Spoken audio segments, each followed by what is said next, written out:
Muslim people, right? They want to move to Germany. What's so attractive? What's the main reason?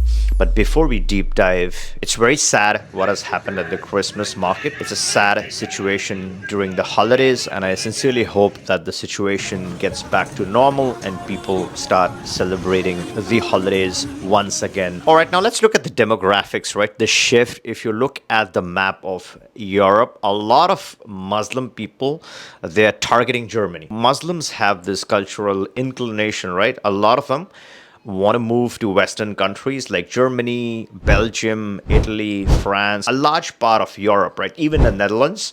So you see a lot of Muslim families migrate and move to all these European countries. They also target other Western countries like Canada, US, etc. The main objective is really to live a life in the Western world, right? Obviously, preserve their culture, stick to their principles, but also then educate other people on the cultural teachings and flourish, especially in the Western world. And then the other a big aspect of this for a lot of people is the nationality, right? Grab the strong, solid passport because a lot of the Muslim passports don't have the strength. They don't have the visa free. A lot of these Muslim countries never give anyone outside people citizenship in their countries. So let's say Saudi Arabia, Dubai, and a bunch of other ones, right? The other Muslim nations, they do not give citizenship to outsiders, but Western countries easily give citizenship, right? 2 years, 3 years, then you can be a national of the country. They just want some taxes, but then they give away the nationality. So a lot of Muslim people want solid, strong passports. So plan A for a lot of families is Germany, France, Italy, and then other parts of Europe, Canada, US, Australia, and other Western nations. This is plan A. Now, besides plan A, I think what's really important and smart Muslim people have this at the back of their mind is while you're working for those number of years, you're waiting for that all important plan A citizenship, you also want to have other things in your portfolio. You can't have your portfolio empty. You got to fill that portfolio with important, vital options. And none of this is immigration advice. This is what people talk about. This is what people call for. And if you are interested in collecting the low-hanging fruits while you work on your plan A nationality, this is the right time to focus on such things. Now, the way this is correctly strategized is that you got to target continents, right? You want a citizenship from Latin or South America. You want one from North America. Obviously, you're working on the European one, right? Either you're getting the French, the German, the Italian, or the Dutch nationality. So Europe is working its way, right? You're working towards that plan A citizenship. Then you're also targeting one in Africa and one in the Middle East. So you have covered a lot of the world, right? You're secure your position. Before you get this German or French or any other EU nationality, you're targeting other nationalities simultaneously. I'm going to discuss 5 options here that's a must-have in any portfolio, right? So if you have money, you have a family, and you're looking for a prosperous future for your family. Let's say you don't have the physical commitment to do in the EU. You're stuck in Dubai. Your business is flourishing. You can't move from there.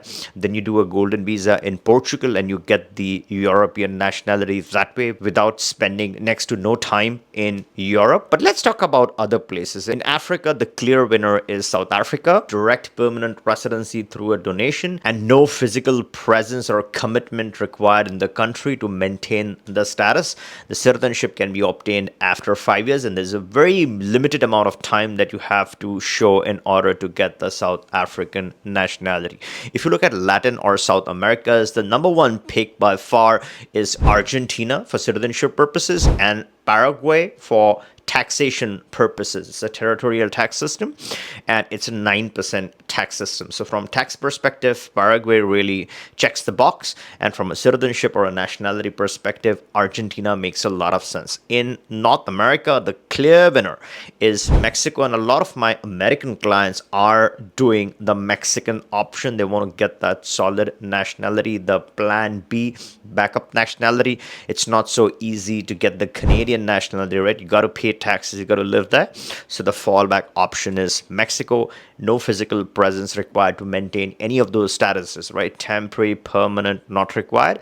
only for citizenship towards the end. You're doing the minimum physical presence and you're targeting the all-important Mexican nationality. Now, is Argentina the only option? No, there's Brazil, there's Chile, there's also Peru, although I don't recommend Peru. I would rather say go for Argentina or Chile for obvious reasons. But there are a couple of other options in that region. There's also citizenship by exception. Again, not for everyone, but for the right kind of candidate, the citizenship by exception works much faster. Now in the Middle East, if you're looking for a quick citizenship, then you obviously have either the Egypt or Turkey. Egypt also falls under Africa, but I would consider it more to be a Muslim-centric or let's say Middle Eastern type of a country. So you have Egypt, you have Turkey. There's citizenship by investment in either of those two countries. You can get that. And if you're looking for a tax-free residency, then there are two options. One is Dubai, and second is Oman, which is much cheaper and quieter. So if you like the fancy lifestyle, then Dubai is fine, but let's say you're not living there too much, you just want a quiet, peaceful time in the country, then Oman is also a good residency that's relatively cheap to strike. Oman can be obtained through company formation or through property purchase. Now, inside Europe, there's also some hidden gems that you want to look at least consider. One is Serbia, the second one is Armenia, and third one is Georgia. Armenia and Georgia are better if you're looking for a residency setup. You want something unique and exotic. Let's say you want to hide out and not for the wrong reasons, just to be left alone, then Armenia and Georgia makes a lot of sense.